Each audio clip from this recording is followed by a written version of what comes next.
Since Sylas Olaf are allowed to have a sub 50% win rate in jungle, can NAAFIRI also get jungle buffs? She has been bottom 5 pick rate for a while now. So the complexity about NAAFIRI jungle is, so we'll start with, yes, people would like to play her there. But the complexity of NAAFIRI jungle is, if we let her jungle, there's a question of, will anybody play her mid? And then that follows up with, where does she add the most value to the game? So you could say, well, if she'd be popular in jungle, wouldn't she add value to the game in the jungle? Well, possibly. But then there's also a lot of other junglers who are assassins and stuff like that. So it's very possible that actually she adds more value as like a mid lane pick, where, you know, there's less assassins that look like her. This isn't me saying we should or shouldn't make her a jungler, but more mentioning that, like, in NAAFIRI's case, making her a jungler probably, like, changes who's actually interested in playing her, which could be good or bad for the overall state of the game. Another character like this is NILAH. We could make NILAH a top laner or a jungler. It is very possible to do that. But then there's the question of, do people stop playing her bot lane? And does the game look better when we have another skirmisher in top or jungle? Or does it look better when we have, like, this, like, pretty unique skirmisher in the bot lane, right? It's a question. Not sure the answer in either way, but it's a thing to think about. Seraphine is an example of this, where we released her for mid lane. And honestly, if we wanted her to be a full mid laner, it probably would have made more sense to make her completely non-viable as a support. But instead, she released in mid lane, she was good in mid lane, she was released in support lane, and the majority of people who saw Seraphine wanted to play her support, which is why over the years we've moved her towards support. But there is an argument to be had that if we really wanted to, if Seraphine like really needed to be a mid laner, if we'd made her non-functional as support before release, maybe that would have achieved that. So there's always this question of like, hey, if a character can go to lane A or lane B, it's probably going to cause them, it can like drain their play rate in the other lane. So examples of this are all the bot lane support mages were more popular in mid before they could support, because that's where you could play them. But once players were able to support them, they just stopped playing them mid. And so now we have a lot of bot lane support mages who just aren't functional mid laners or don't feel functional mid laners. We have characters like Echo, who was released as a mid laner, and he's still viable in mid, but he's played a lot more in jungle. That's pretty cool for Echo players. They can play him in 2 roles. But it does mean that, like, if we really cared about Echo being a super popular mid, it's actually probably not as great that he can jungle. At the end of the day, we don't care about that. We're fine if he's, like, you know, like a below average popularity mid, as long as he's still, like, viable there and enjoyable there, which he is. So it's kind of a thing where it's like, one of the potential costs of opening up a character to multiple roles is one of those roles is going to be, in quotes, the loser.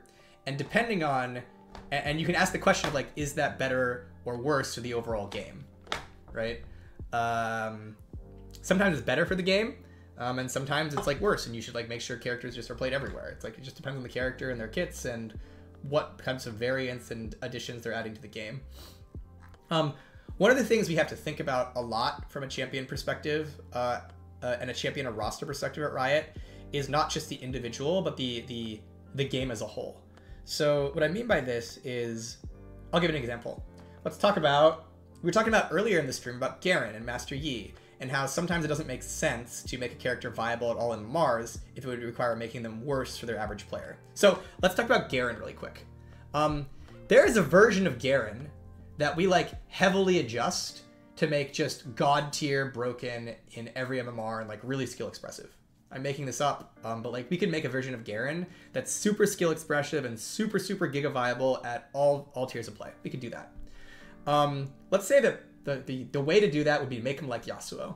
This is a hyperbolic example, not necessarily what we would do or what's true, but like let's say we could make Garen more like Yasuo, and that would make him more viable for everybody.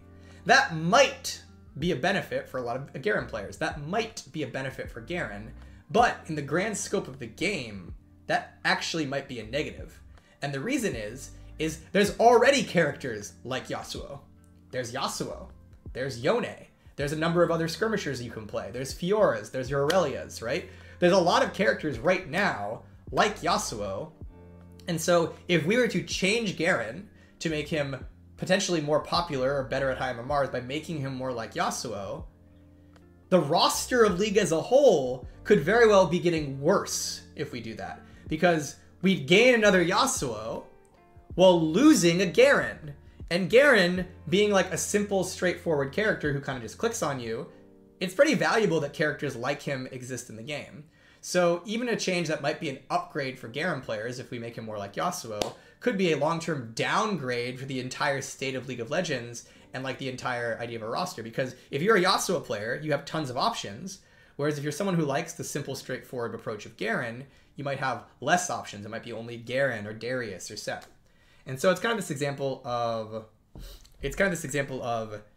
there are things we can do to make characters more viable in certain lanes or certain roles or certain MMRs, but their value to the roster is actually a very important thing to think about, because League is a game that it's really important that there's a champion for everyone, even if that means some champions will be a bit less popular, right? Like Yorick isn't a failure because he's not super popular. I would actually argue Yorick is a pretty successful champion. He's pretty awesome because there's a certain set of players who really like Yorick and can't really get a Yorick like experience anywhere else. And so it's good that he serves them and plays to them.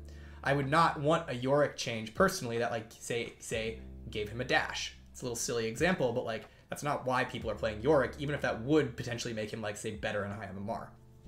He adds a lot to the roster, filling the space that he does. So yeah, that's kind of the ideas, kind of the thoughts in that space. How does the balance team actually come to a conclusion on who to balance? Surely there's a lot of variables, but how many checkboxes are there? There's a few things that go on there. Number one, wrong audience maybe? True. Number one is we have a balance framework.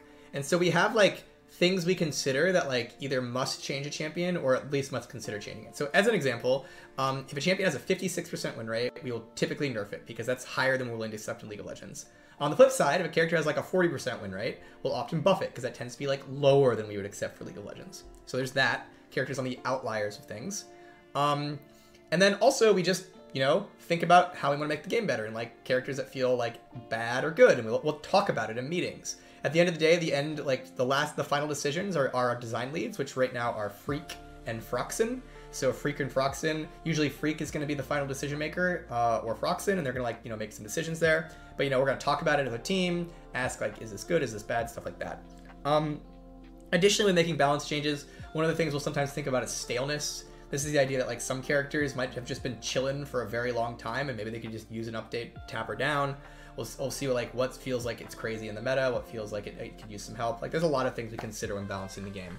That said though, it's a balancing act in that like, you know, you're never going to get perfect, and there's 160 champions and tons of items. So it's also a time thing. It's like we only have so many designers do so many changes for a patch, right? So there's also prioritization that goes in of like, hey, could we technically buff 50 champions? Yeah. Technically, we could do that. Technically, there's 50 champions in the game who maybe need some buffs. But when you only have so many people working on a thing, it's going to be a prioritization thing of like, well, if there are 50 champions who could use a buff, what are the ones that could really use a buff? Stuff like that. If there's 50 champions who could use a nerf, what are the ones who are really, really like bopping people in the meta? Stuff like that. Stuff to think about and consider. Yeah.